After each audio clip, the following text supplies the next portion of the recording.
Welcome to the Outer Realm with Michelle DeRoche and Amelia Pisano. Airing live on the United Public Radio Network, 105.3 FM in New Orleans.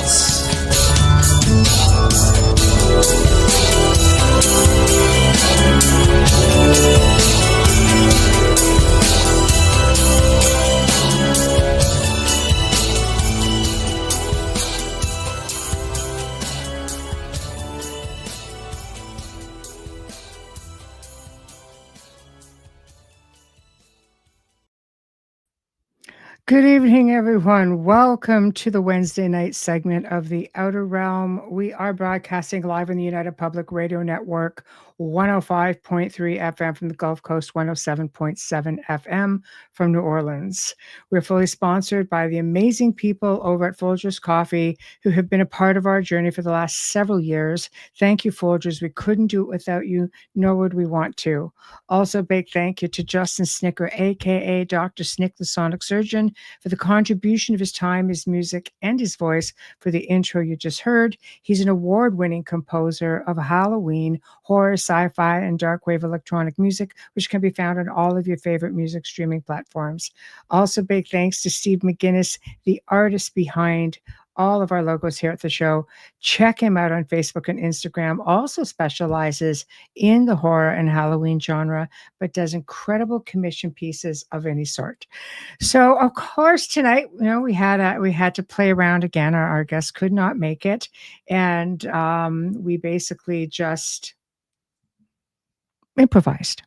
So we decided that we would have our open mic this evening, and with tomorrow being Thanksgiving in the USA, we're just going to play a rerun. And we'll get into that all at the end of the show.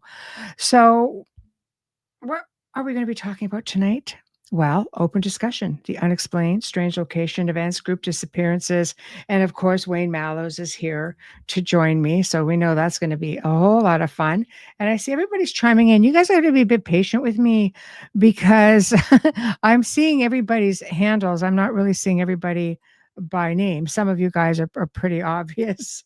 So thank you for that. Hello, everybody. Kevin, hi. Beck girl, Annette, always great to see you. Patsy, hello. You're one of our favorite as well. Kathy, hi Kathy. So Heidi, hello Heidi. Okay, I think we're getting there. Yeah, we're there. Okay. So without further ado, I'm going to bring on my compadre and we're going to get the show started. Hello. Winnie.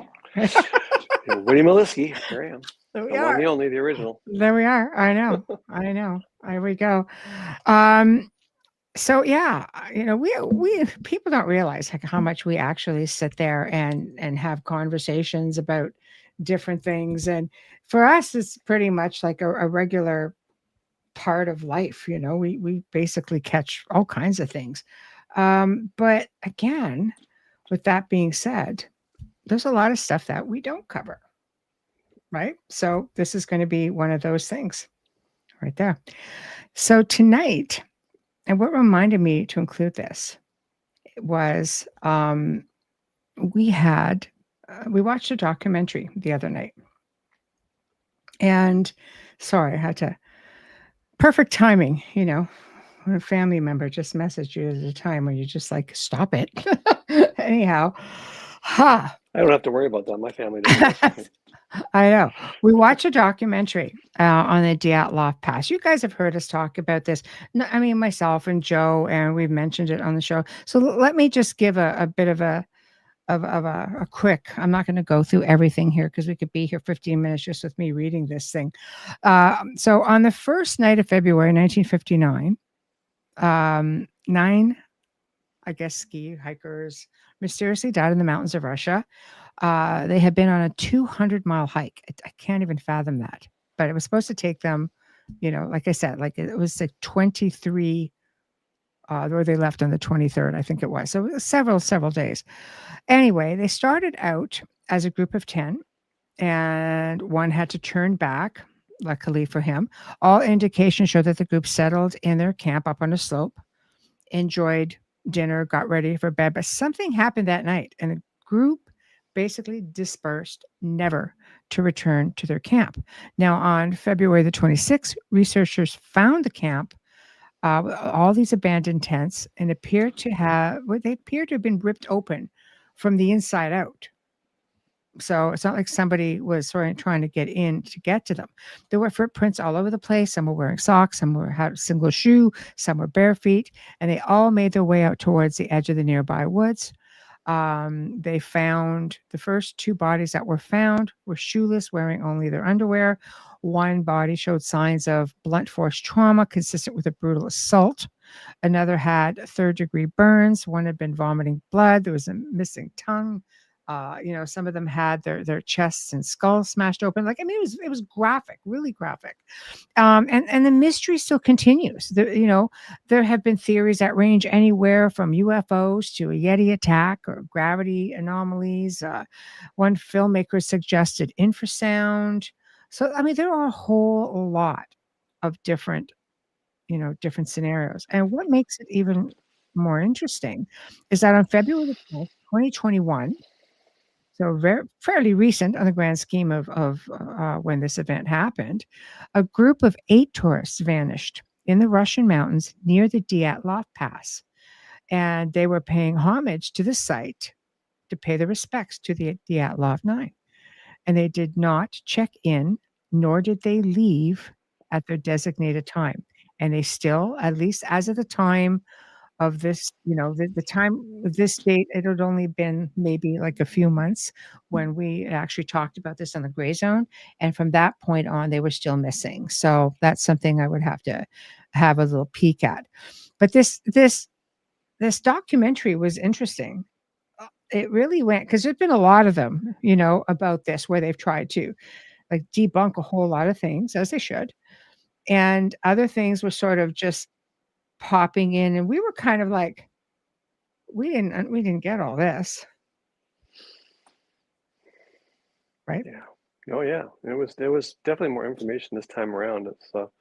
It's a curiosity, but it's been my experience that's when you're looking at a mystery of sort of this magnitude, it's not one answer. It's not one definitive answer. You're going to find the problem has been created by a number of other problems. So it's not just, it was an avalanche, or it was a Yeti attack, or it was a Russian missile test gone wrong. It's going to be a combination of multiple things that created the end result. That's where I'm at with that.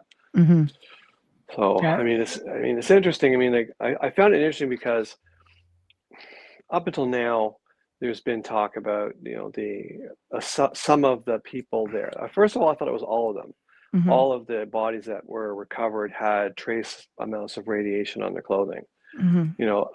This one, because the files are now open, right? It's gone so many years. They've opened the files, and they said only 2 of the people had radiation amounts on their clothing, but those 2 people actually worked in areas of Russia that worked with uranium. So they would have trace amounts of radiation on their clothing. So, okay. So that kind of put that to rest a little bit, right? But the other thing that came up that was interesting, one crime investigator, she said there was abrasions on 2 of the victims' wrists and ankles. She said that's indicative of somebody being tied up.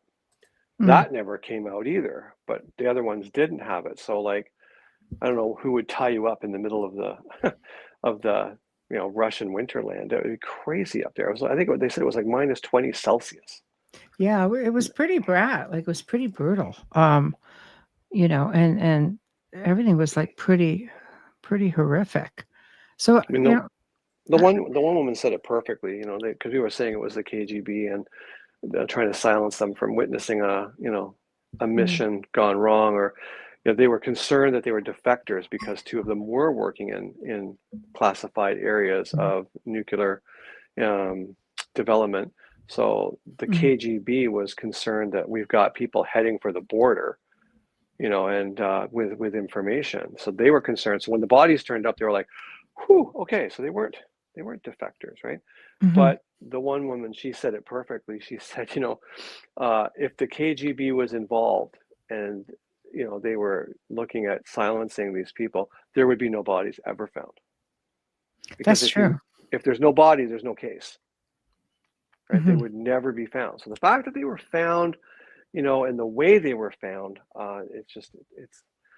if it Hmm. was a hit, like if they're saying it was a murder, if it was a murder, it was the botched murder that you could ever have made. It was a Hmm. mess, just a mess from the word go. Right.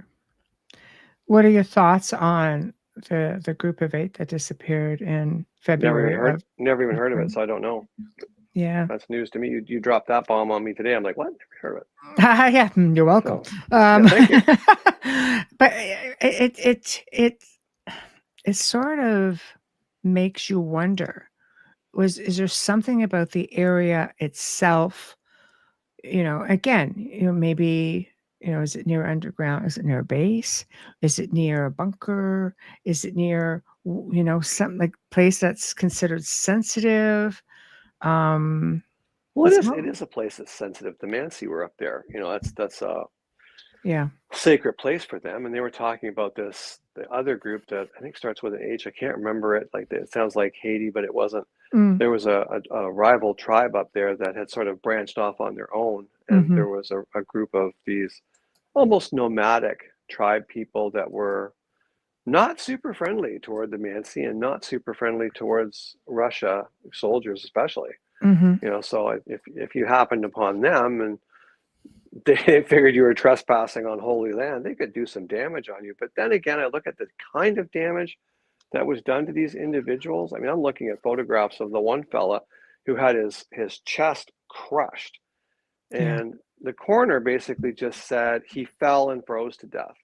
This guy's rib cage was Mhm. flat from Yeah. his collarbones to his sternum. Then he had a few ribs left. Flat. That's Okay, not like that. that's not a That's fall, not a I don't fall. think. That's like having a truck land on you, Yeah. right? And the other woman who had her chest crushed, it wasn't quite as bad as that, but it Mhm. was like folded in on itself as if you were squeezed from the sides first and then pushed in, because all her ribs broke down the breastbone, and those ribs were broke in such a way with such pressure that they punctured her heart.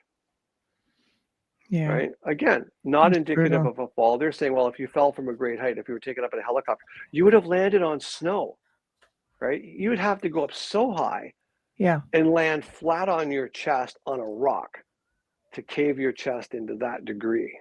But to make the comment, well, if you were taken up in a helicopter, if you're taken up in a helicopter, Mm-hmm. what is the point? And where would you have landed that helicopter? Up on a Well, mountain? they landed helicopters when the rescue people came in.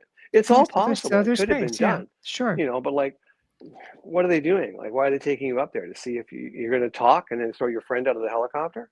Right. To see if you're going to talk. Anything is possible. I mean, Yeah. my personal favorite theory is that they caught the last segment of film on that fella's camera was a blurry streak of lights that go That's through what the dark Kathy's sky. saying. Yeah, it looked Yeah. like a So, Bigfoot or a Yeti. Yeah, well, no, no, near the that's tree. not what I'm talking about. I'm talking Oh, about this the is lights in the different night now. sky. Okay, so we'll address that one shortly Yeah, then. the Okay, one that I used to think that was a Yeti too, but then the woman was saying when you look they at clarified that. the roll of film, they're all horsing around in every frame. So that just looks more like one of the hikers like doing the peekaboo thing around the tree. Mhm. So I've that sort of let that go. But the last frame on the last roll of film that was still in the camera had these 4 or 5 lights in the sky in a semicircle like that, very out of focus. But you got to remember they're running. It's not like cameras today where you can go. Mm. It was like chick like that, really slow shutter speed because it's dark. So you would see Mm. that as it fell. Mhm. My thoughts on the whole thing, if I have one, and conspiracies aside, I think they did do a missile test and something went kaboom, like really loud, probably scared the bejesus out of these people, and they didn't know what was happening. Is it an earthquake? Is it an avalanche? What's this big flash? What's going on? Let's get out of the tent, and they book it. But I also think that sonic boom, whatever it was, probably set the wildlife on its head And if there is a family of Yeti, a family of Bigfoot, Sasquatch, whatever you want to call them up there, in that area, they would be super on high alert, protective. All of a sudden, you've got like people running towards their habitat after this big bang. Well, that would explain a crushed chest to that degree. That would explain pulverized skulls on one side, like one blow to the side of the head, the guy's head's caved in. You know, it wasn't a hammer. It was like the size of a grapefruit that caved this guy's head in, right? You know, so a lot of force was delivered to these people. Yeah, Heidi says have there been cases that state a Bigfoot or Yeti doing that to someone? I haven't. Honestly, I don't believe Bigfoot could do that. It was a scapegoat theory. Well, there are actually cases In in Alaska. Alaska, Yeah. yeah, where the Bigfoots were very aggressive to the point where the indigenous people left the area because people were turning up dead all the time. But look what they were doing to the environment, and they figured that this was the issue. As far as here, all I could say is if they were frightened, if there were, if there were anything going off, these lights in the air, or, explosions, or if they were testing, weapons like they say they may have been, then again, it's another theory. I could see how it would put them on edge and put them into panic mode, not so much out of malice, but out of panic. No, I think they're if they have a family, if you have Yeah. a group of them, and they're starting to learn that these Yeah. beings like have a family circle, they have a family hierarchy. They run in, not in packs, but they live in groups, and they're almost like nomadic travelers, right?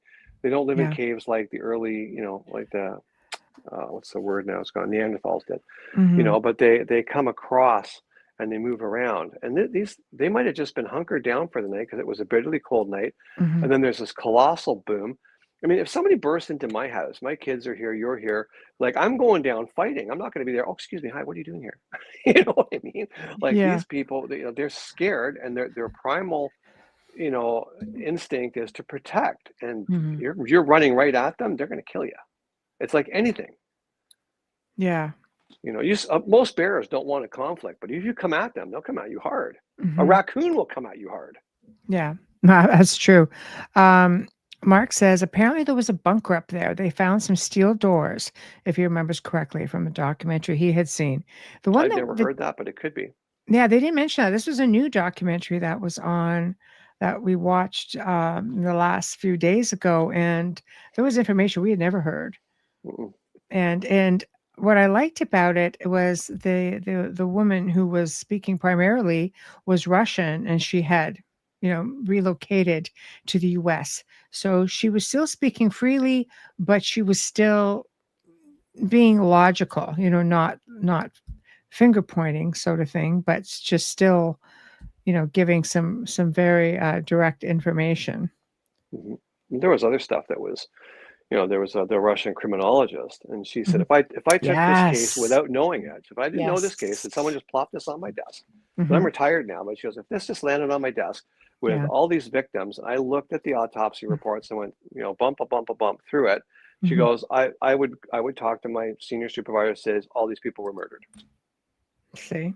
She goes, there's no way that this is an avalanche. There is no way this is Mhm. any kind of natural occurrence. It's impossible that this was a natural occurrence of any sort. Now, didn't they have an FBI, a guy from the Yeah, FBI he said the speaking same as well? thing. Said the Yeah, he same said the thing. same thing. He said, Yeah. looking at the volume of evidence, he said there is no way you can chalk this up to a natural occurrence of any kind. Mhm. Yeah. So, See? So but that's why they were killed, that's the mystery. that's what they're That's like, saying. What did they stumble on, or, who stumbled onto them? yeah. Because they were even talking about, how that they're saying, no, they cut their way out from inside the tents, but were they not That was disputing that? yeah, they were disputing that because Yeah. the criminologist was just saying like they're looking at the cut marks. She goes, I don't care about the cut marks because the cut marks, they're just a line. She goes, I want to see where the point went through.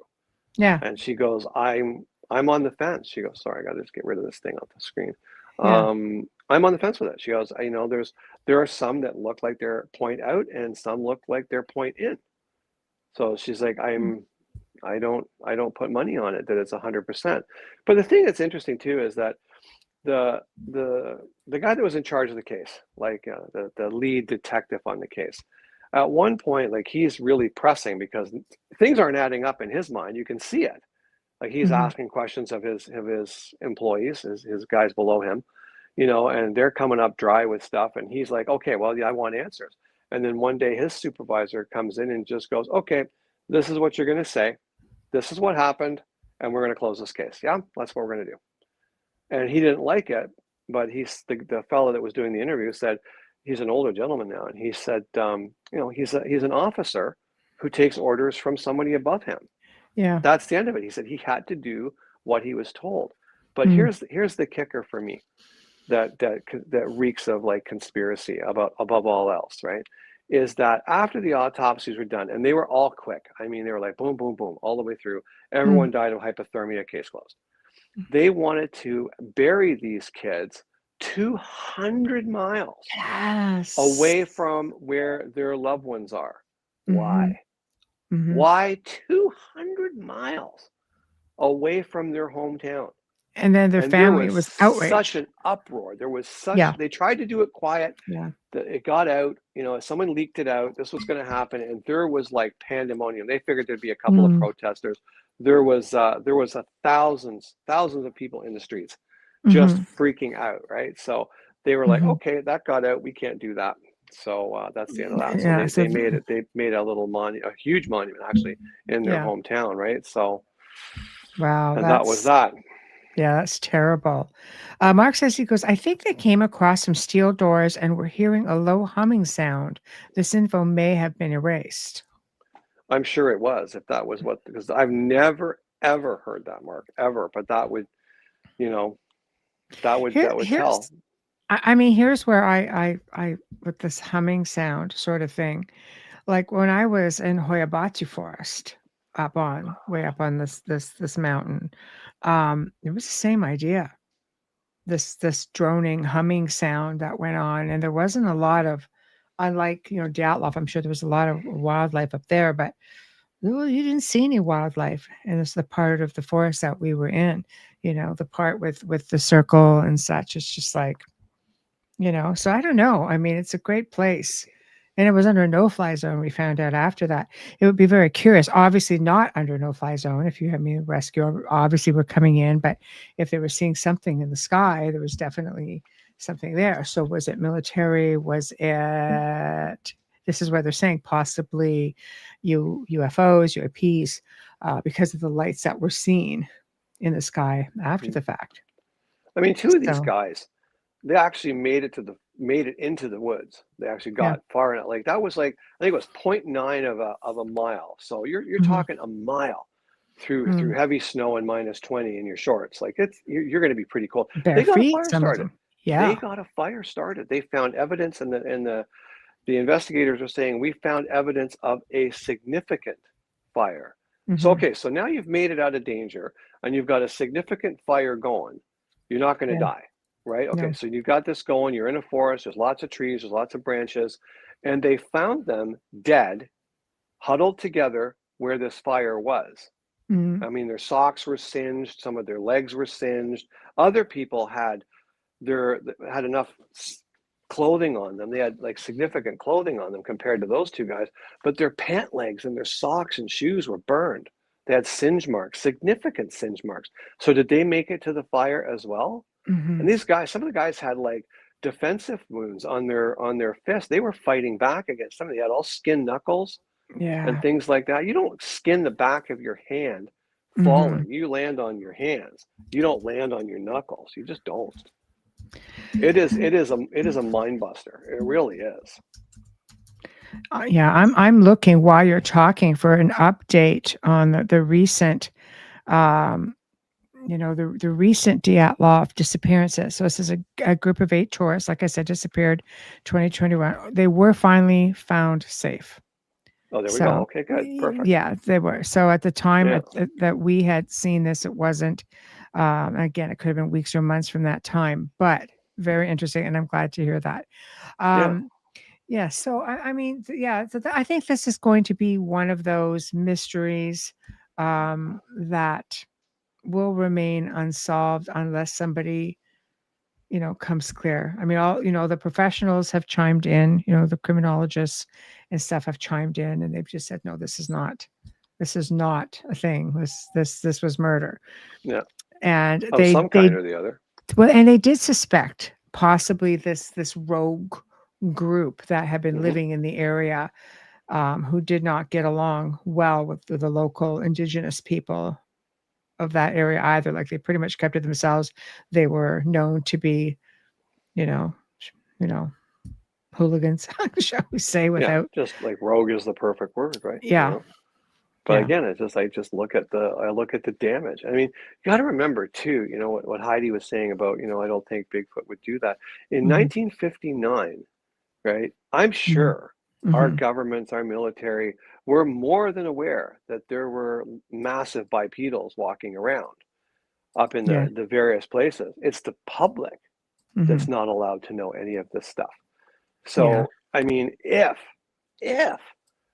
they went down there and went, "Oh my God, this is a Yeti attack." Okay, well then we have to just cover this all up because Yeah. we have an agenda to follow, and that's not part of the agenda release program. So No, that's true. That's they would true. never ever release. Oh yeah, 9 people were killed by a Yeti. All good. Now the news.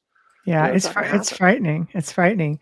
But I mean, I think if anything, you can have the most gentle being, whether it be a human being, whether it be an animal, whether it be, in this case, a Yeti. If you are startled or you are panicked and there's things going around and you're either frightened for yourself or for your group, your family, whatever the case may be, you will react and not necessarily in a good way. You want to see overreaction? Go on YouTube and look up animals at Halloween. And you see things like Bambi just eating some chocolates out of a bowl and a thing pops up. Well, Bambi takes out the 9-foot witch that's cackling and beats her to death on the front lawn. One of those big air things, yeah. Oh yeah, Yeah, it yeah. like it pops up and goes, "Ah!" Boom. Bambi Bambi not takes so the down. friendly. Oh yeah, Yeah, Bambi's violent. Bambi's Like I mean down. Yeah, extremely violent. So now if yeah. you take something that's like, I don't know, 9 to 12 feet tall, that's 700 to 800 pounds, who has all Mhm. of a sudden been startled, Right. I don't know. I think overreaction could be a thing. Yeah. Yeah, very possible. Mm. Very possible. Okay. Well, we're gonna move along to the next thing. Um, so getting into, because again, we'll talk about the missing 411 disappearances in America's wildlands and forests. There's an estimated, and again, this was at the time of research. Okay, so I've talked about this before. At the time of research, which was probably just maybe about 3 years ago. Okay, I'm sure it's increased since then, but there was an estimated 1,600 people that have been missing to this point. The most reliable information of missing people seems to come from Bigfoot hunters. They launched a database of wildland disappearances that had occurred under mysterious circumstances. And according to Paul Pallades, I believe, I could be butchering that, and shame on me if I am, the founder of the North American Bigfoot Search, most people tend to disappear in the late afternoon and during or before severe weather. When bodies do get found, they are often in areas that have already been searched without clothes or shoes, and hypothermia being ruled out. So, what's alarming is that disembodied human feet, some with shoes on, will wash up on the shores of British Columbia, Washington State, and pretty regularly. Some will show up solo, others in pairs. One 3-year-old child who went missing. If you guys have seen the documentaries, this is one that they definitely talk about. The 3-year-old child went missing in rural North Carolina. The temperatures had dropped below freezing. It was raining, and yet 3 days later, he was found alive. What made no sense was that the child was a quarter mile from where he went missing, and the family puzzled as to how did he end up 400 feet in elevation in bare feet. They were convinced he had been taken by a Bigfoot. Bigfoot is blamed for many of the disappearances. UFO abductions are another theory. Portals are another theory. It's believed that the amount of missing people far exceeds 1,600 and remain missing on public lands under circumstances that are beyond explanation. So police noted that there were mysterious pulsing lights in the sky above one of the lakes while investigating. Northern lights are common in the area. You don't really think much about it. Nearby villages reported to police that there were numerous sightings of strange lights in the sky. Oh, like up in certain areas. So when you get in, there's a whole lot of information that pertains to that. But what do you think? What are your thoughts on that one? It's, for every disappearance, there's numerous possibilities to it. The ones that I find fascinating are when you're traveling with a group, of 6 people who are seasoned hikers, seasoned woods people. They're not their first time out. They're not Wall Street people going up there for their first time run through the woods. And one guy goes ahead, 25 yards, 30 yards. And he's calling back to his friends going, come on, you gonna let the old man beat you? And they laugh, they get their gear, they look up and he's not there. That, okay, where did he go? They searched that mountainside, helicopters, people on horseback. They never found this guy. Where did that guy go? He didn't just fall off the trail and finish up in a ravine somewhere. That guy's gone. And there's lots of natural reasons that people disappear in the woods. Lots of them. There was one in BC that happened, about 8 years ago. A jogger on a well-known trail. She's just jogging. And a rogue bear came up, and chased her. And she climbed a tree and this thing got her. Ripped her arms off and left her body up in the tree and kept going back for snacks. There's lots of reasons that people go missing. It's just when things like they turn up miles from where they should be. One kid, he walked, I can't tell you how far he walked from the mountainous area down through valleys and streams and everything else. This kid was like 6 or 7, and it went cold. He was gone for days, and he finished up in a farmer's field. His jacket was all torn from the barbed wire and everything else. And he's like, well, what's your name? The kid could talk. He's fine. But it had been freezing for those days. And he comes back, and other than I'm a little cold and hungry and my clothes are wet, perfectly okay. Well, we're talking 7, 8 miles.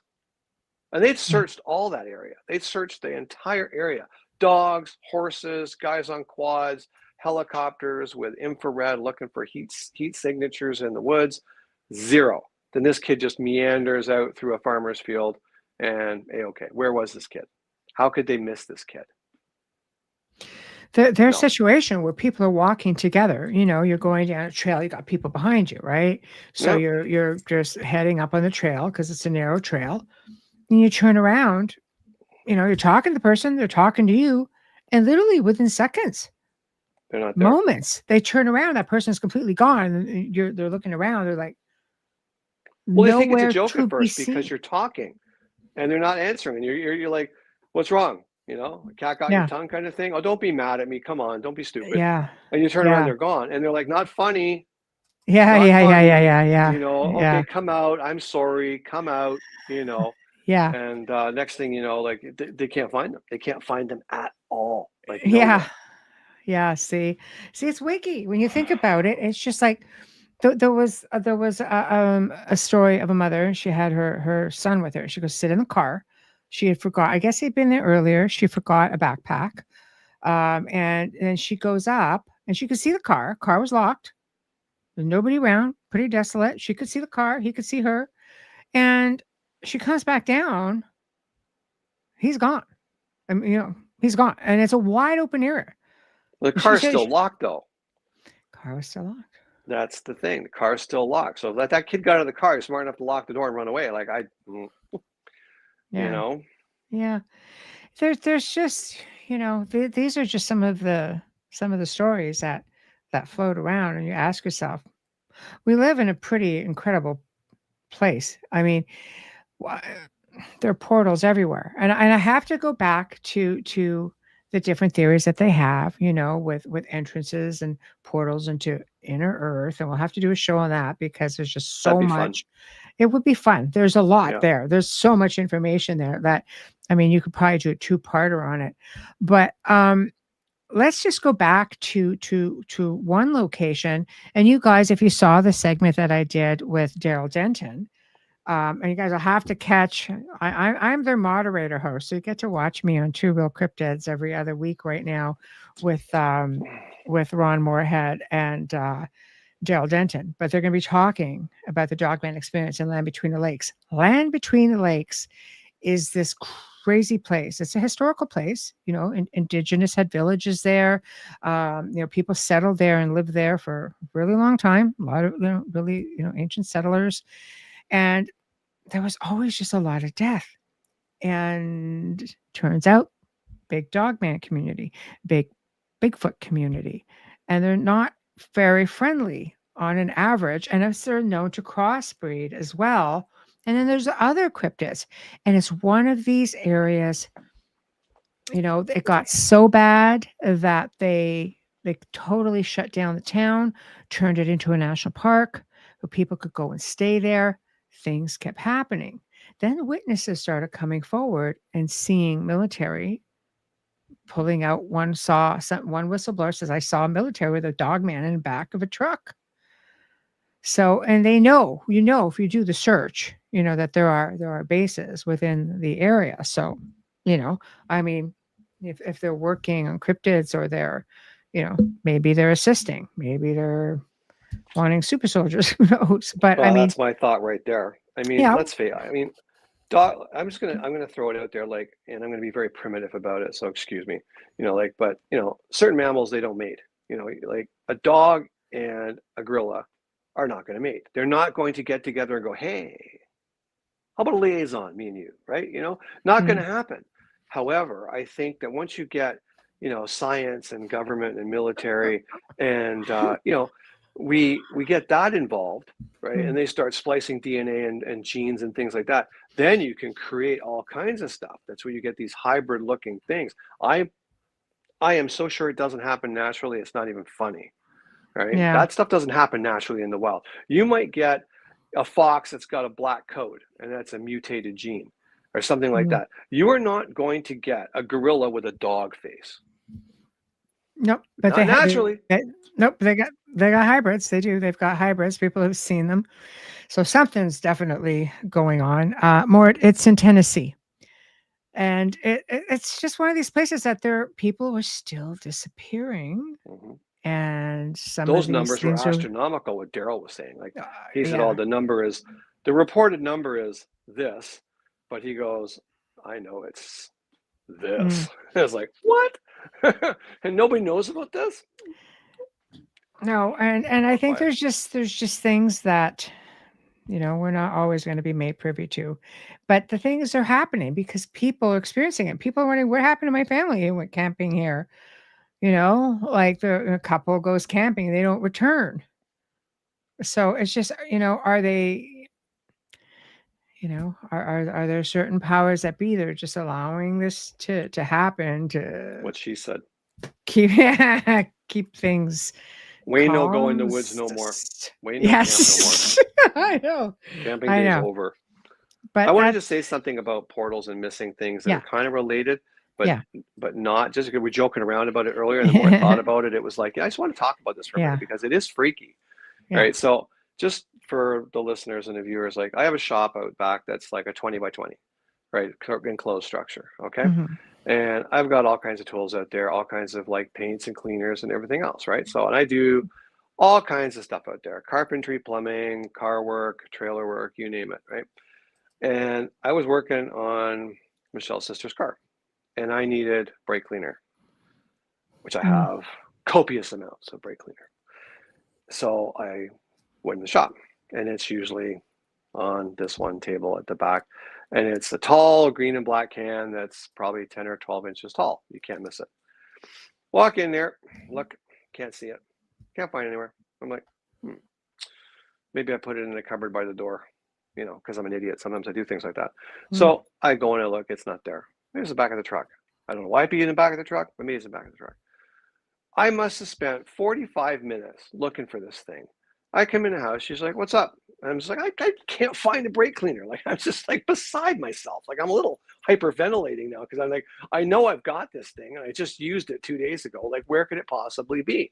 So Michelle's in her infinite wisdom says, "Well, it's got to be somewhere." Well, the surface of Mars is somewhere, but I can't get there. Shut up. So anyway, so like we have lunch, and I'm just kind of like doing the old like, where the hell did I put this thing? So I'm like, oh, you know what? I'm gonna use something else. I'll just use something else, and I'll make do. Right? It's okay. I'll figure it out. Right? I got lacquer thinner; it'll do the same thing. Right? So I go outside, right in the middle of that table. As I open the door, 20 feet across, I see that green and black can sitting there under the window, right where I left it. It was not there. That thing was not there, right? Okay, so I either have to be committed because I'm losing my mind, or like, what the bleep is going on? And this is not a one-off. I've told her this a lot of times. Stuff just disappears until I no longer need it, and then boop, there it is, just sitting there. It's true. So It's true.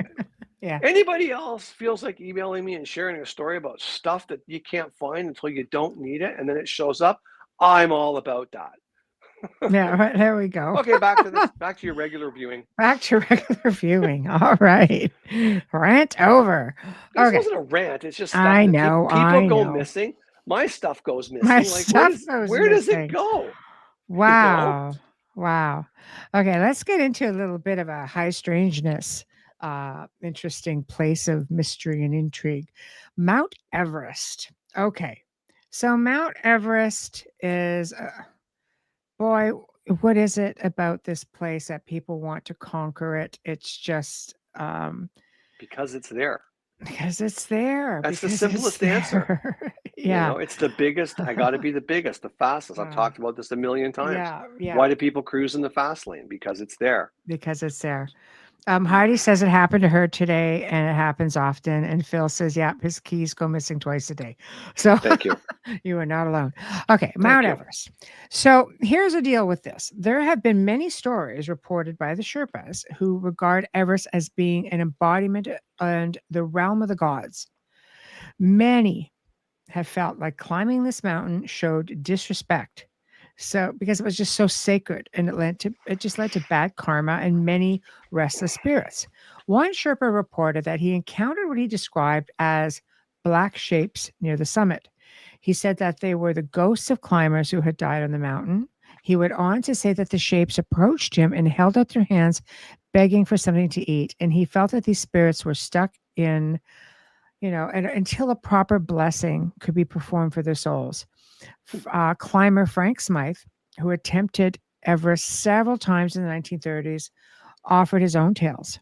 He described encountering two, apparitions or two presences. He said one was very benign and seemed so real that he offered it cake. Later, he encountered a strange hovering object, which he said looked like underdeveloped wings, while another had a beak or a spout like that on a kettle. He said they pulsated and they possessed some horrible quality of life. Some climbers from other mountains have talked about experiences of hearing their friends and other climbers speak to them. So, whatever the case may be, they all feel that, there are still people there. And, chances are you're going to run across something when you're up there. In fact, there was one time where they heard a voice coming through the camp radios. And while the listeners knew that there was no one on the mountain at all. So do we chalk this up?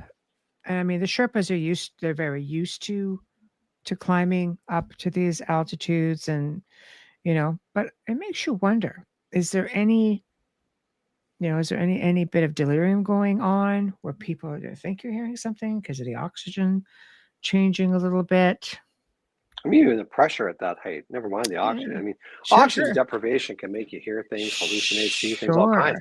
But, You Yeah. just know, like driving in your car and you go over a hill, you get the butterflies in your stomach. But Mhm. as you drop down the other side, your ears will pop. We're Yeah. only talking an elevation of, 100 feet, if Yeah. that, and your ears Yes. pop. I can't imagine what your Yes. physiological self is going through as you go higher and higher, and that pressure changes and changes and changes. Mhm. I mean, my ears ring all the time, and I'm just home. I mean, up Yeah. there, my ears are probably singing at that point. Hear all kinds Yes. of stuff up there, and the wind. Like, how many times do we hear things just through a fan? I Just, hear how many just times people tell me that stuff. I'm like, yeah, come on. But you the do. things that travel on the wind is just Yeah. unreal. Yeah, you're not wrong with that one. You're not wrong with So that one. Okay. So we're going to hit another mysterious place. And it's funny how some of these places of mystery are also, haunted. my But shop is a here, place of mystery. the Tower of London to me is fascinating. Of course, built by an ancestor, built by William the Conqueror in 1078, 12 years after he conquered the area, and 1066 as part of the Norman conquest. Um, it was expanded on by many future kings of the 12th and 13th centuries. Still contains the crown jewels of the monarchy. It is estimated that roughly 400 people were tortured and executed there. In 1483, the two young princes who were infamously murdered in the tower, their deaths unsolved to this day. I thought I actually read something They recently where they found they were found the found. bodies. They did Yeah. find the bodies. So they Yes, they did did. confirm it. Yeah. So, because at the time they were seeing shadowy figures, seeing holding hands, and they would drift from room to room and melt into the walls. And Catherine Howard, wife of Henry VIII, is said to be there. Anne Boleyn is probably the most famous resident there, also the wife of Henry VIII, was imprisoned and beheaded in 1536. She has often been spotted in many different areas of the tower. Her headless torso paces frequently, spotted in the chapel of St. Peter, where she was buried. Here's where it gets funky. In 1876, a soldier on duty heard commotion in the chapel. He pressed his face to the glass and saw a procession of ghostly lords and ladies, knights in armor, and Anne Boleyn. So, and in fact, Anne Boleyn gets so out of control that for a while they had, sort of regular people who dealt in the paranormal, parapsychology, things like that, who would come in and try to find a way to calm her down. Well, her execution was so botched. I mean, the first blow hit her in the back of the shoulders, and the second one he tried to compensate, took off the back of her head, and then the third one went through her neck. I mean, that's just It's if botched as anybody's heck. Yeah. if anybody's I'd be angst, mad too. there's a lot Yeah. of angst there, a lot of pain and discomfort.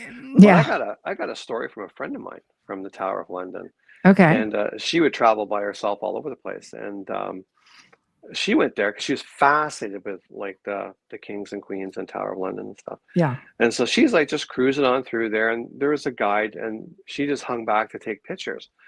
And she said she heard like a muffled sound, but it was more of she's like, I felt something coming.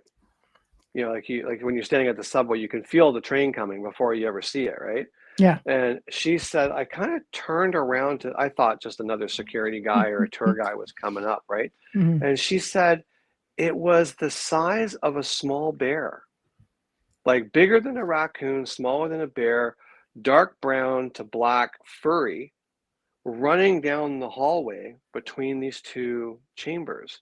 Hmm. And she's like, oh my God, I got nowhere to go. So she goes, I pressed myself against the wall, and it went right past her. But she goes, as it went past, it wasn't real. She goes, there was no three-dimensional thump, thump, thump, thump. There was no breathing. There was no gruff. There was nothing. But she goes, Mhm. I saw this thing as clear as I'm looking at you telling you the story. And I've heard since then of other people seeing a miniature bear-like thing that's bigger than a raccoon, and smaller than a bear. That's crazy. I don't know what it is. That's crazy. That's crazy. Huh. Well, it doesn't surprise me. I mean, they were big into hunting and such, I back don't know how then. it got in there. Whatever that thing is, it's still running around. Yeah. It's not Well, corporeal. Put it that way. no, but It's some of the royals would also have, it wasn't uncommon. I mean, you hear through different, um, different royal houses and monarchies throughout the ancient world. It wasn't uncommon to get a wild animal and have it as a pet while it was oh, for small, sure. So I wonder if it would have, fallen into something along those lines. Quite Um, possible. okay, here's a wiggy one, guys. It was the apartment block vampire spider. I know. That is wiggy. I That's know. just, yeah, that's And over the top. it really I is. don't need that stuff. I don't need to You, hear you stuff know, like that. you know how we talk about, John Yossi's been on and talking about the Navajo Nation, and they talked about how there are giant spiders there. This is kind of like one of those things. So here's the story. Okay, an account that began circulating online in the 1990s when a man was found slumped over dead within a dilapidated tower block.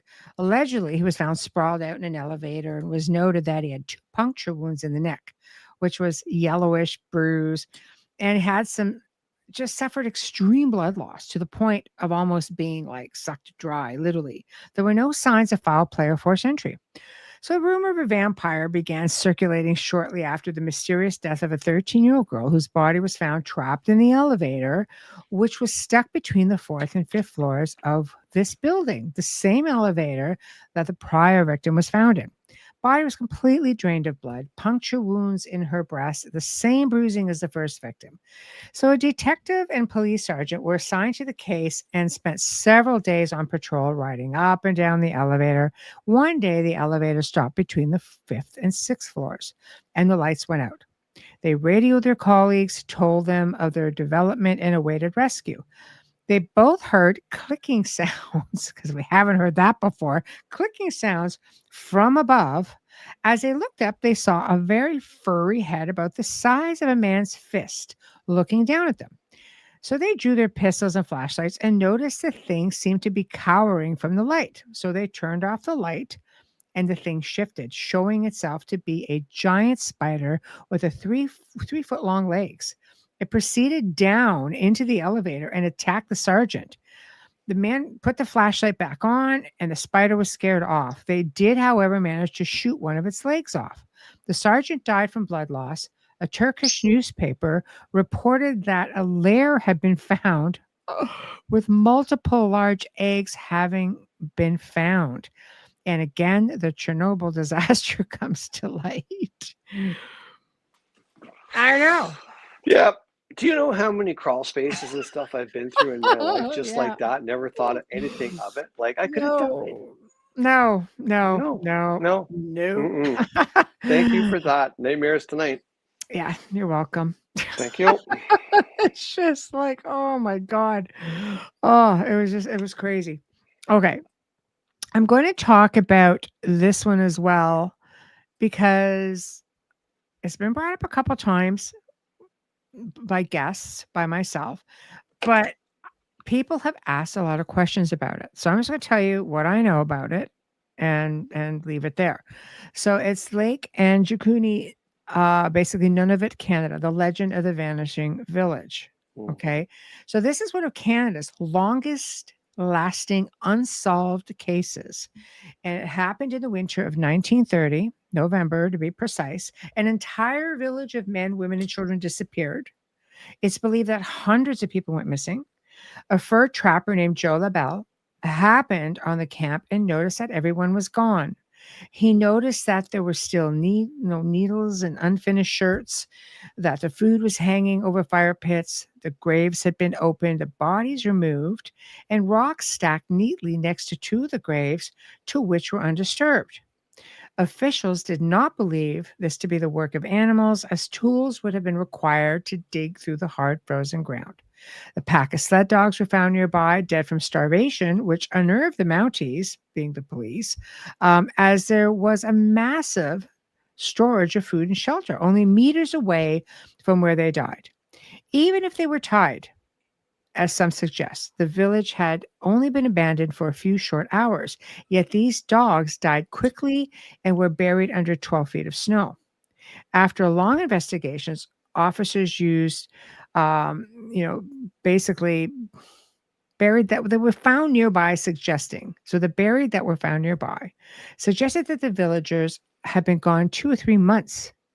Therefore, who was using the village in their absence, because it was stocked with food, clothing, goods were all accounted for. Officials noted that it was odd for them to leave their weapons and provisions behind. Therefore, a seasonal abandonment didn't make a lot of sense. Neighboring villages reported seeing lights over the village on the evening leading up to the disappearances. That's all they know. Yeah, that's still an ongoing thing up in that area. Like, they don't have any answers. There's nothing. Yeah. I mean, the only thing I can come up with that is some sort of a time shift, a dimensional time shift thing, because the dogs died of starvation, but it only looked like they died like hours earlier, and yet they're under 12 feet of snow. And the fires were still not burning, but if you put your hand in the ashes, there was still heat. There was still warmth, So like, doesn't it I don't remind you? understand. Doesn't it remind you of the story Yes.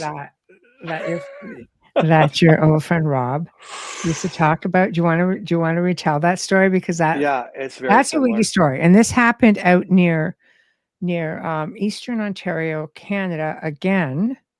Near what would be Canada. It was Eastern Ontario. Sorry, North Ste. Marie.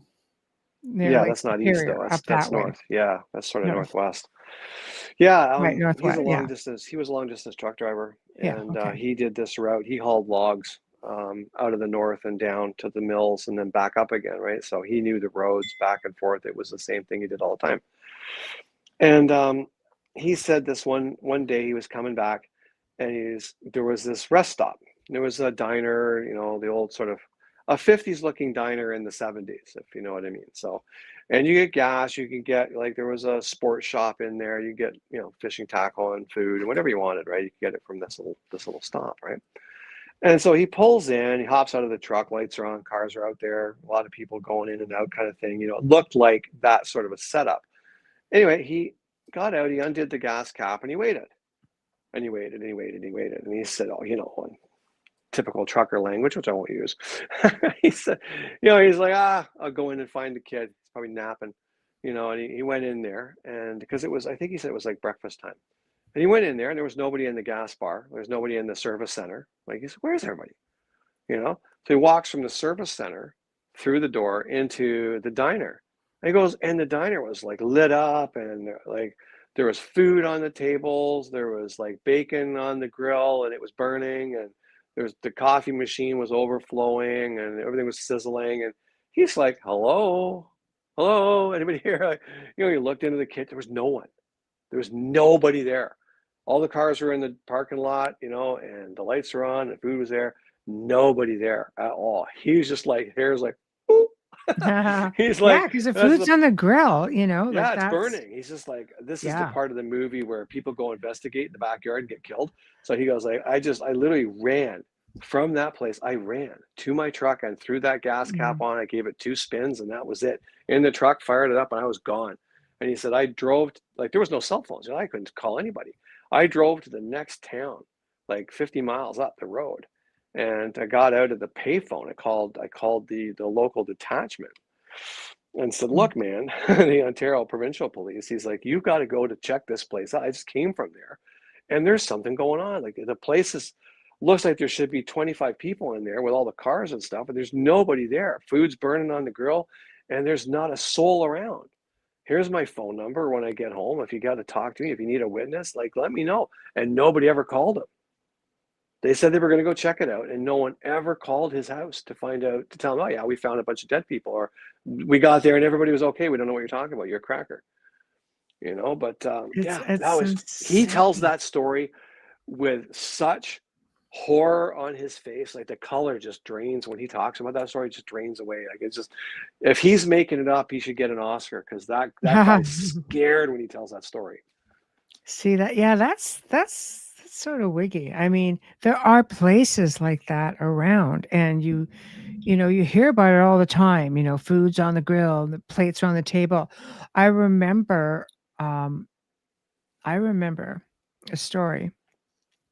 Um, this location was probably only a couple of hours from me, and I grew up north, right? And it was a cottage that was in the woods, and it belonged to one of the members of the Dodge family. So not necessarily one of the wealthiest, but they were okay because there was a grand piano in this cottage. There was, like fully stocked, just beautiful, beautiful place. And they had food set out for lunch. They had fresh flowers on the table, and they went out to, to have a little boat ride, a little rowboat. They went out for a little boat ride, and nobody came back for years. This place was always just untouched, and people were looking for these people. Like, oh, okay, well the boat's gone, so they're just out. They're just out. They fell out. They drowned. Like something. They looked and they looked and they looked and they looked, and it was never found. They were never found, but nobody ever came looking.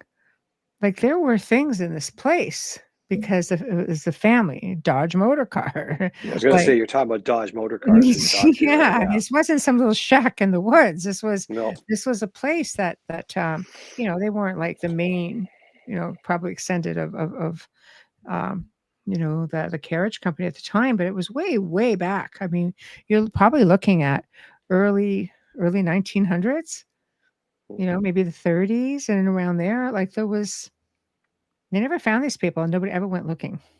Mm-mm. So, it's kind of like, so what? People disappear.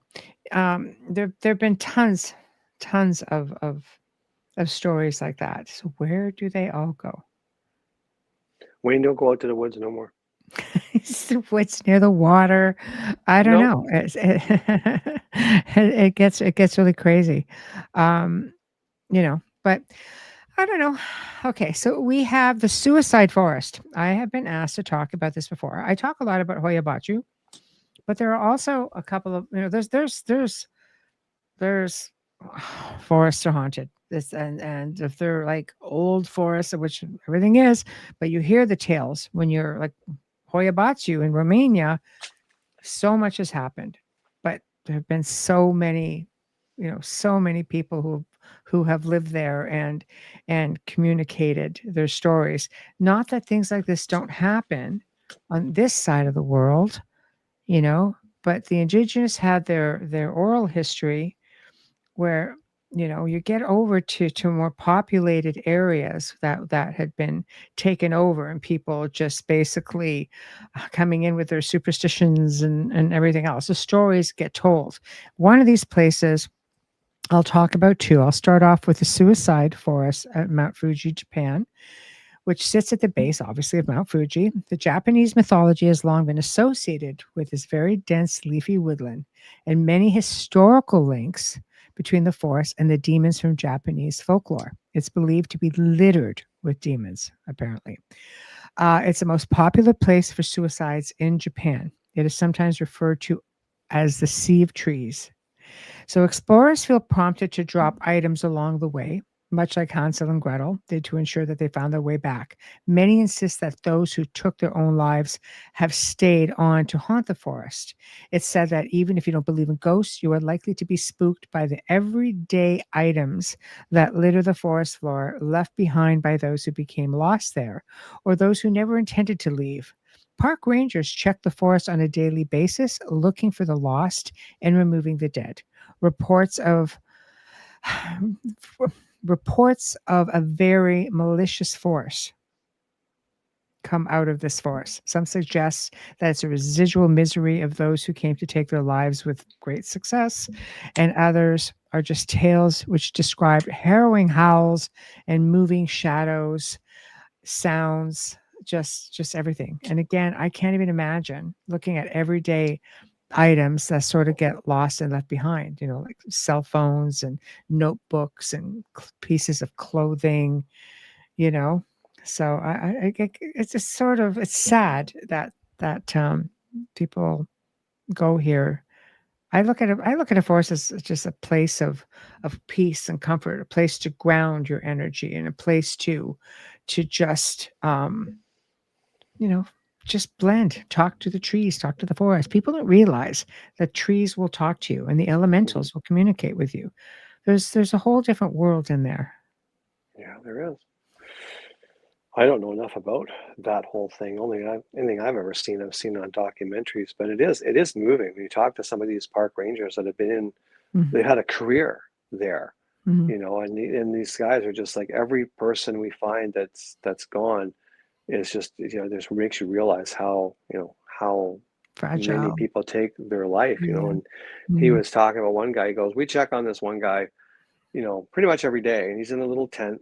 mhm, He's out there, and are you all right? Do you need help? No, I'm all right. I don't need mhm, help. Do you have food? Yes, I have food. Can you show it to us? mhm. That's right here. Okay, good. Do you have water? Yes, I have water. Show it to us. Okay. And he goes, at that point, we can't do anything, No. right? If they have shelter, they have food and water, Mhm, and they're not asking for assistance, we can't drag them out. mhm.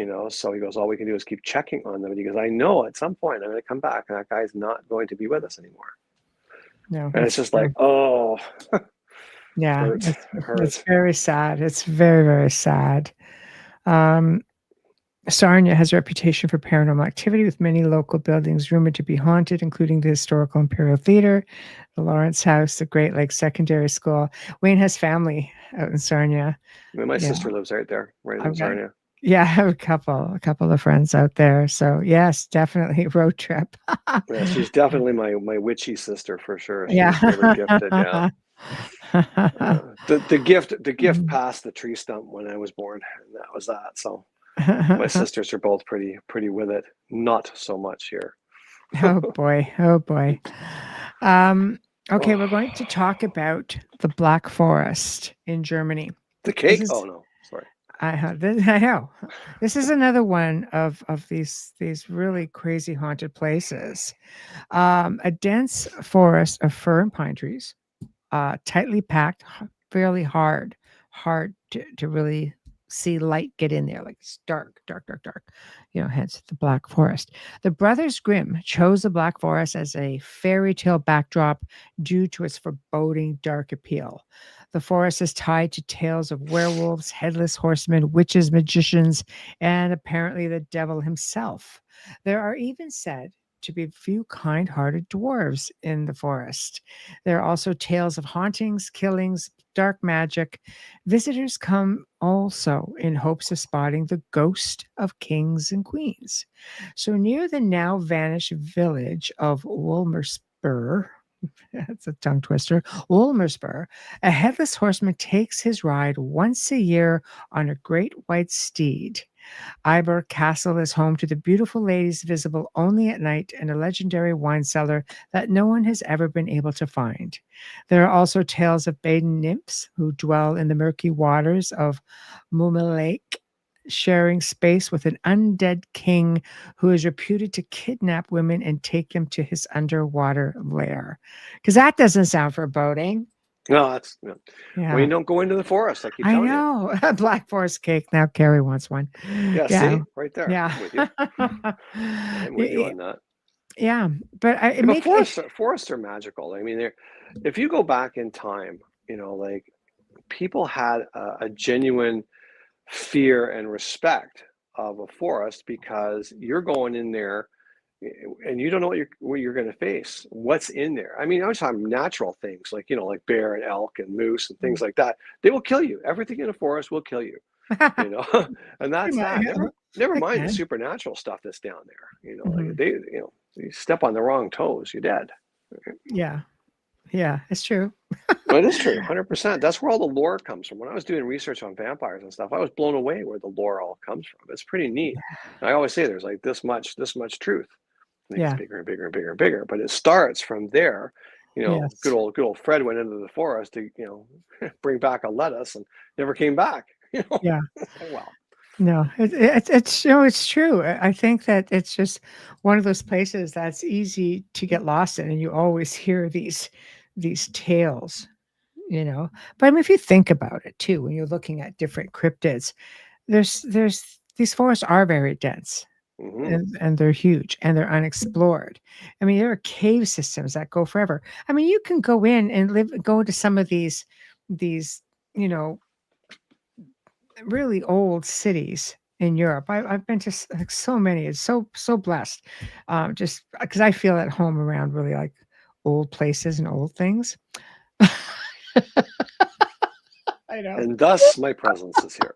I know. See right there. Yeah. But anyway, but I mean, I I get fascinated by things that I read where people go down into their basement, open this door behind a cabinet that they didn't know existed, and basically walk into an entire, underground city that holds 20,000 people. It's like, well, crud, that's pretty darn amazing. But I mean, it wasn't uncommon for the ancient people to build city over top of old cities and over the Mhm. ruins of other cities. And the same happened with cemeteries. And you'd run out of space, you would just keep building upward, But in the forests, and people are not building it in there. There's a lot of underwater, or not underwater, underground caverns. There's the entrances to inner earth, as they say. Who knows? But that's why things can go in there and hide so easily. You get a forest, you have lakes, you have caves, tunnels. A lot of people like that were being persecuted at any given time, they took refuge in the forest, right? They, Yeah. yeah, see? But Yeah. you'd Yeah. hide in the forest, but then what they would do is they would find, a crack in the earth, and they would Mm, open that up and there'd be a massive cave system in there. mm, So then they realized, wow, we barely found this. They won't find us. So they opened it up just enough to get everybody inside, mhm, right? And then they close it off again, right? And they just hid in there because that mhm, was, and they find evidence, especially in England.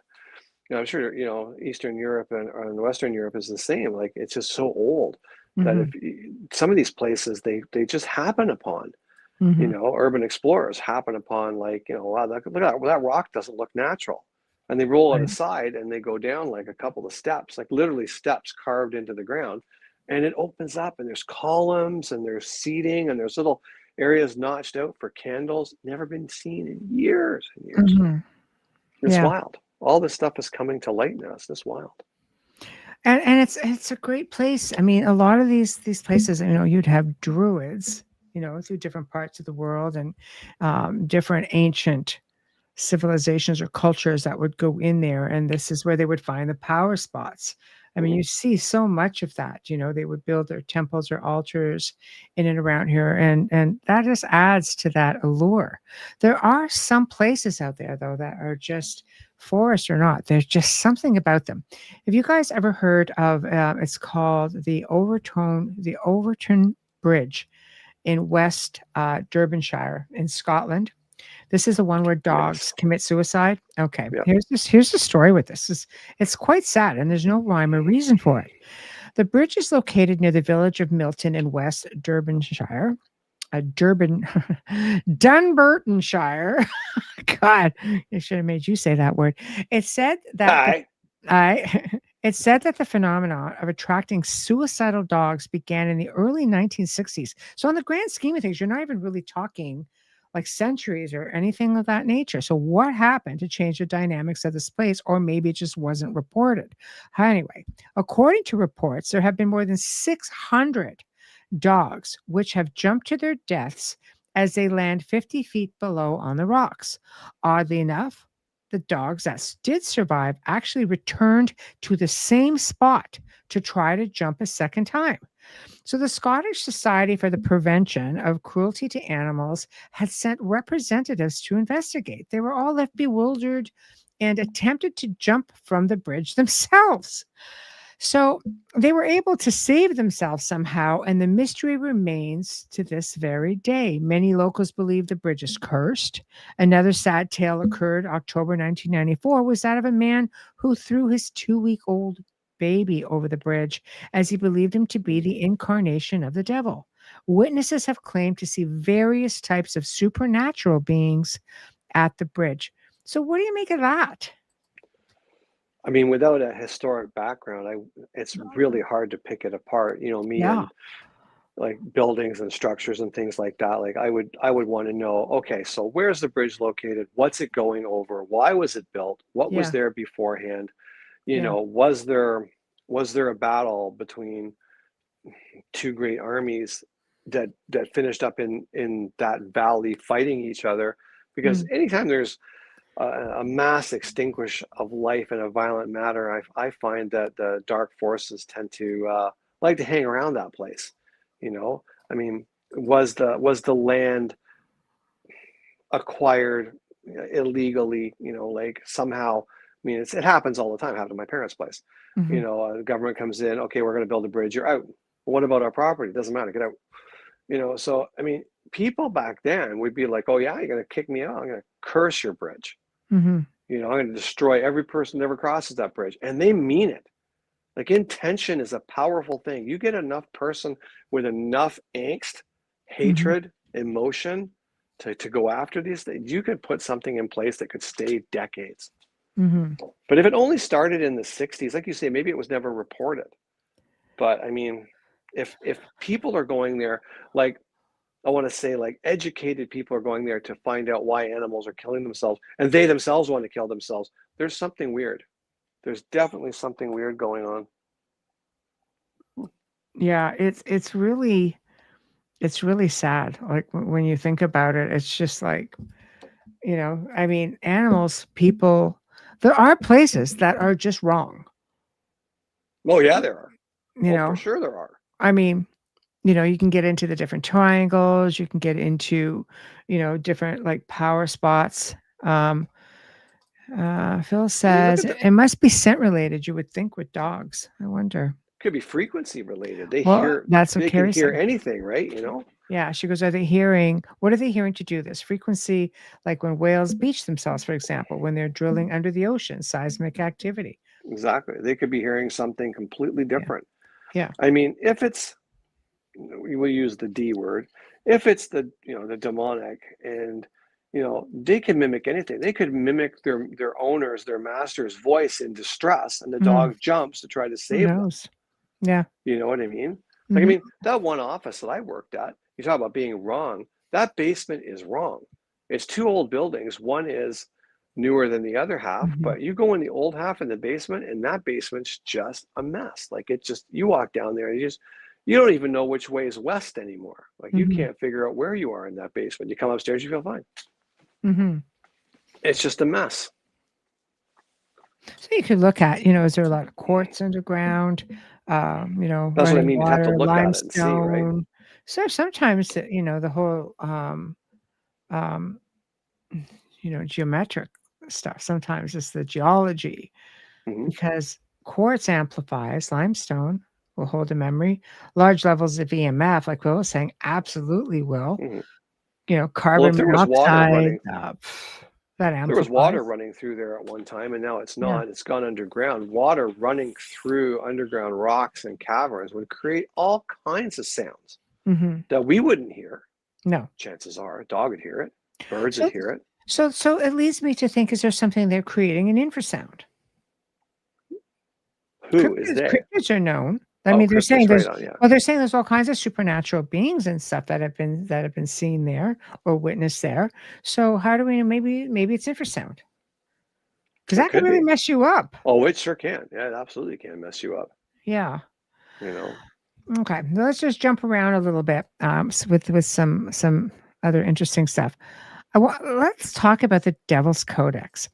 I was asked again, you know, do something on this. There's really you can't really do a whole show on something like this, but it is really fascinating. So the Devil's Codex, of course, which is most commonly known, refers to the Codex Gigas. What I again, no clue. The largest medieval manuscript in existence, and this thing is huge. it's a big Also book. called the Devil's Bible, created in the 13th century in Bohemia. It includes a complete Latin Vulgate Bible along with other texts like encyclopedic, historical, and magical articles. It's crazy. It's got everything in it. The nickname comes from a legend that a monk sold his soul to the devil to help him complete the huge manuscript in a single night. The book also famously features a full-page illustration of the devil. The size, apparently, it's the largest surviving medieval illuminated manuscript in the world, measuring 92 centimeters in length. And again, 13th century, was created early 13th century by a Benedictine monastery of Podlazies in Bohemia, nicknamed Devil's Bible. Appearance, it looks like elaborate illuminations in red, blue, yellow, green, gold. Apparently, it was said to have been done in a night. So 92 centimeters was like 3 feet. Like, I was trying to figure that out. I don't know. I don't know my centi whatnots. it's huge. I'm a This carpenter. this thing had been in, was in a building that caught on fire. The only thing that didn't burn apparently was this thing, this Bible, this book. You know what I find most fascinating about that book? If it's because it's been scrutinized by people that know a hell of a lot more than Yes. what I know. And me. Yeah. The person, they said the handwriting is exactly the same from letter 1 to letter end. It's the same handwriting. Yeah. All the way through. Like, it doesn't change. Like, Yeah. my handwriting has changed over the last couple of years. And if you get tired, you get lazy. Yeah. And For it sure. gets sloppy. But it's perfect all the way through. Yeah. They said even if this person didn't do it in one night, and they did it over 10 years, the writing would change, and it doesn't change. It's exact. It's perfect all the way along. That's incredible to me. That's very compelling. If you wrote a letter to a friend that's 1 page long, by the time you got down to it, there would be discrepancies. Things would be different. They'd be out of shape. Like the tail on the Y would be longer than 2 lines up, etc. This wasn't. Nothing. No mistakes. No nothing. There was not autocorrect back then. There was no whiteout. So that's true. That's pretty impressive. It's very impressive. It makes you wonder. There are stranger things that have happened in the world. I just sit back and think, okay, that's a thing and a half. So again, one of those mysterious things that you'll never know for sure. Nope. Here's a little tidbit for those who may not have known. Padre Pio actually believed in extraterrestrial beings.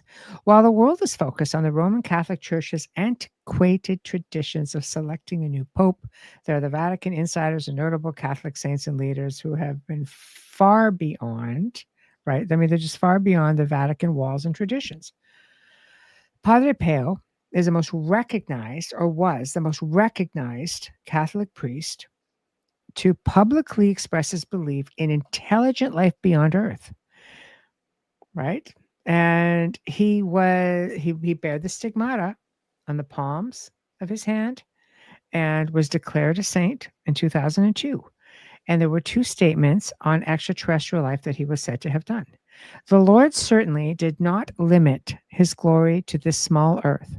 On other planets, other beings exist who did not sin and fall as we did. Then he goes on to say, do you think they, being aliens, don't exist and that God's omnipotence is limited to the small planet Earth? What else? Do you think that there are no other beings who love the Lord? I thought that was so well put, because he was just so revered and people just respected him so much and looked to him for guidance. And this was way back when he said this. I think when you're enlightened, regardless of your religious stature, I think you're more open. You're more open to the idea of numerous things like aliens and cryptids and all kinds of stuff. I think it's just part of you. I mean, the fact that he had the stigmata, and they tried to debunk that they watched him all the time. They had his hands in mitts and bandaged up, and they never took their eyes off him. He never touched the wounds, and they'd take it off a week later and they'd start bleeding again. It's wild. It's like, how does it even happen? Like, it's incredible, that kind of stuff. It is. And why that guy? Like, why did that guy get afflicted or blessed, however you want to look at it, with Yeah. these marks, these wounds. Can't tell me they don't hurt. I got a blister on my hand and it hurts for days. Yeah.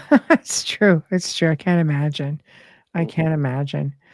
Okay, moving along. The Superstition Mountains. I was there. Yeah. It's an incredible place, isn't it? It is. It is wild. Looks like a giant tree stump. We can talk to Arteria sometime. Anyway, Yeah, yeah. they are arranged in Arizona, which Arizona itself is known for just crazy stuff. You know, you can go in and see remnants of lost civilizations that really don't belong here. That's a whole other show, getting into Mhm. that in the Grand Canyon, and we shall.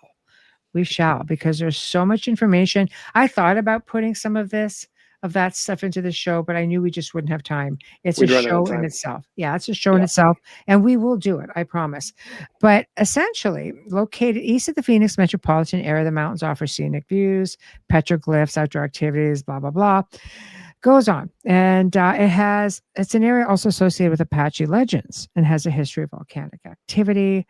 And it's also has legends such as the lost Dutchman mine. Now, Yeah. did they find that the Dutchman gold? Didn't they find it? No. The young No. man that was mining, or I thought he said the one who's on Blind Frog Ranch, that young man, the Yeah, geologist I know guy. what you meant. Like Yeah. they said they've got a good idea Oh, where it is, okay. but they haven't got it. They Okay. haven't got it. And the problem is now it's not that land is not privately owned anymore. It's like government. You can't go on it. You can't Ah, go. They've got the mining okay. rights. You can't just go poking around. There's no way. Wow. Yeah. You know, and everything in Arizona will kill you. I mean, when I went walking through the Yeah. up to Yeah. the Superstition Mountains, there were signs as big as a Cadillac, with a list that was as big as a Cadillac of everything in that park that will kill you. And it was vast and long. Yeah. Don't walk here, don't walk there, don't open stones, don't turn things over, don't lift up pieces of wood, don't touch this, don't touch that. This will kill you. I was just like, wow, that's crazy. What am I doing here? I'm not leaving the car. Yeah, Yeah. that's Yeah, we don't go walking in Arizona no more. it's incredible, you know. And I mean, we'll lean over to like I had mentioned Blind Frog Ranch, which Mhm. is not too far from Skinwalker Ranch, and of course, if you go down the other side to the Navajo Nation, which is a few hours away from Skinwalker Ranch, there's this whole mesa that just kind of goes all the way along, and Yeah. it's all mysterious, and there are said to be entrances to the inner earth.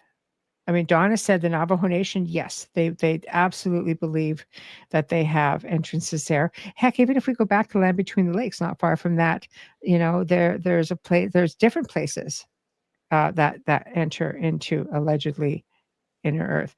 So it stands to reason. You look at Blind Frog Ranch, and they're looking at all this Aztec stuff and looking at the Aztec maps, entrances into Middle Earth, which means Skinwalker Ranch very possibly could have entrances there. And you wonder why things are going on. Are there things underground? Mhm. I don't know. It's one of these, that whole mesa, that whole area for hundreds of miles Yeah. is, that just through state to state is insane.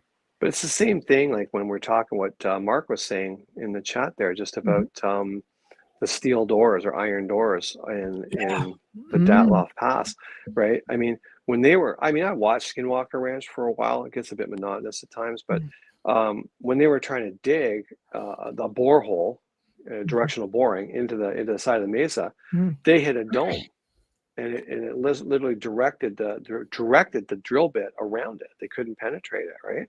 That's So, true.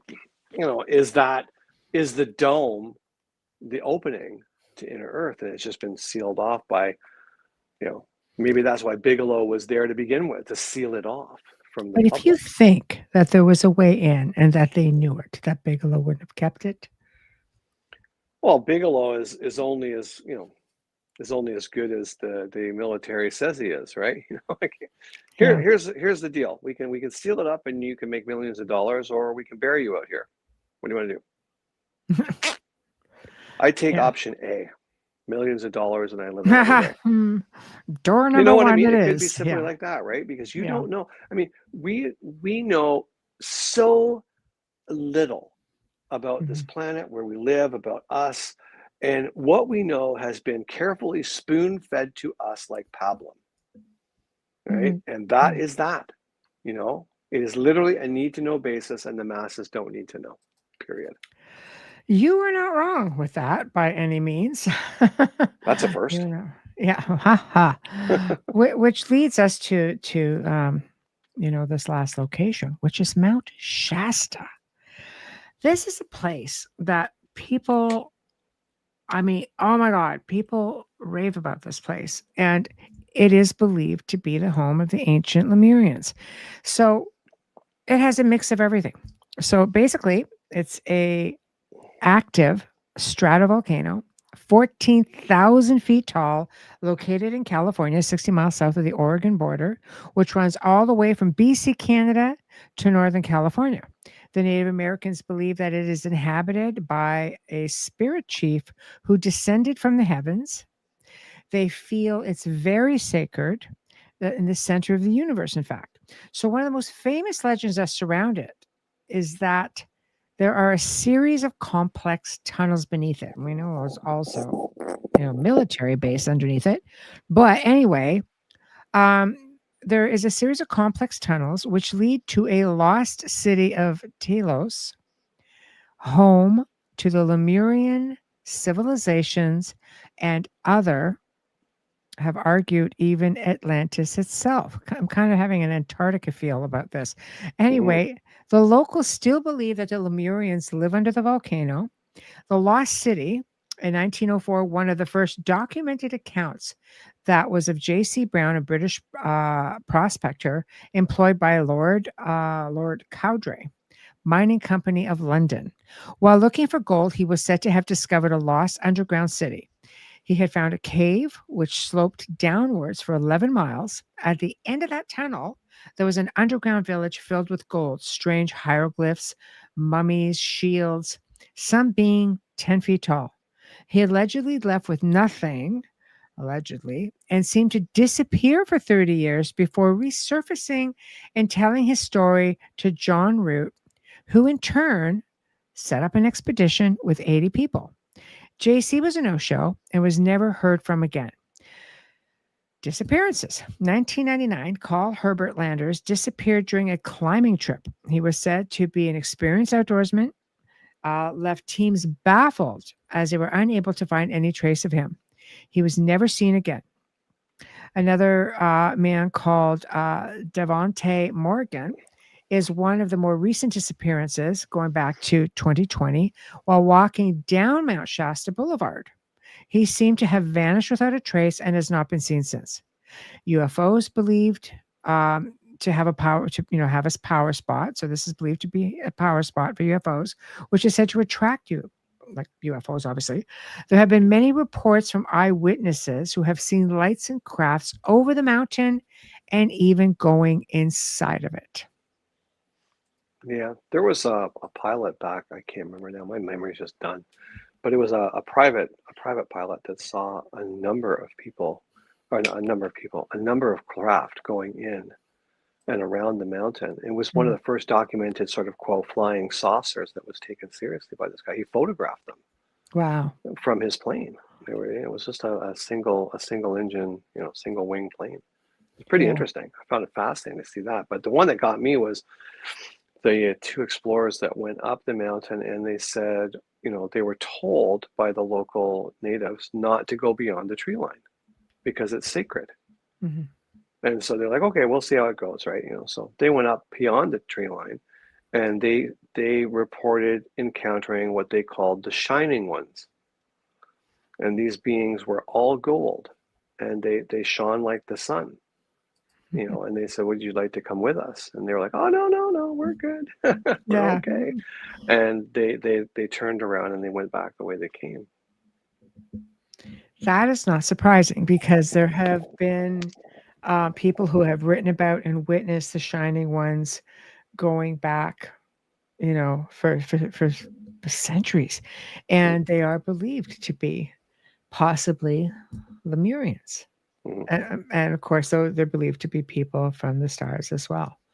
That was the first story I ever heard documented talking about the shining ones. Like I said, I'm not Yeah. I'm Yeah. not well versed in this stuff at all, but I found it Yeah. fascinating that they wrote it all down, and this is what we saw, and this is what they said, and we thought it best not to go with them, so we came back. Well, and we're going to leave it right there because honestly, we could go on and on and on, and we will have other open discussions. I can tell you we've got one more coming up in December, and we will have one every month, at least one. In fact, guys, you know what? For January, what we thought would be fun is we would share our January 1st with you guys. So we will have an open mic because it falls on a Thursday night, and that's January the 1st. So not the 31st, which is, the big celebratory night, but we're going to have an open mic for you guys instead of taking the day off because realistically, we have Christmas Eve, we've got Christmas, we have New Year's Eve, and those will all be replays because those are all really busy family days. But people kick back a little bit on New Year's Day by the time 9 p.m. Eastern comes around. So we're going to come up with something fun for you guys. Now, tomorrow night is going to be, of course, it's Thanksgiving in the US of A, and we're going to have a replay. And I have to say, I chose this one because I know some people missed it. And it's something that I went on to do other shows about. It's with David Lee Jones. If you haven't seen it, you have to see it. You have to watch it. It's called Blue Light, a harrowing true account of supernatural contact. Now, as AI becomes, a very big part of humanity's everyday lives, so much so that one can now use it in some of these apps and programs to create a deceased loved one to assist with the grieving process. They're like grieving apps, and it's AI. There's a belief, however, that this can lead to invitations without awareness for darker entities to infiltrate your life in the guise of not just a loved one, but maybe, a new AI friend. So the book was amazing. I highly recommend it. I mean, as a host, I thought it was just like, wow, I do highly recommend it. Um, and you know what, guys? Things are not always as they seem. Maybe they're worse. Maybe they're worse. So this is one of those things that there are stories starting to surface where people are starting to have, I guess, excessive paranormal activity from being in communication with these things. If you can use an app for spirit communication, like the Ghost Radar, and there's all kinds of them. If you can do it with a voice recorder, if your television could be, and your lights can be affected. There's just electronic devices. But what do you do when something has a bit of an intelligence and something else comes in and takes over? Mm-hmm. Very fascinating. Friday, you guys can find me on Ethereal Encounters with Carol Ann Idarola. The topic, the Akashic Record. Did Helena Blavatsky truly access a universal memory? Oh, that's going to be at 3 p.m. Eastern. So check that out. Monday night, I am the moderator host with Daryl Denton and, of course, Ron Moorhead. And they're going to be taking a deeper look into Daryl's Dogman encounter in the land between the lakes. Oh. So you want to hear about land between the lakes? Yeah, terrifying. You want to tune into that show? That will be 10 p.m. Eastern for 1 hour. The show is bi-weekly. Wednesday, I guess I should jump to Tuesday. My friend Jason Hewlett joins me to talk about his latest book, Heart of Ice, Tracking the Wendigo, as well as his work with Small Town Monsters on their film, Tracking the Wendigo. So you're going to get to see a trailer with that, and Jason's going to talk about all of that. So it's going to be fascinating.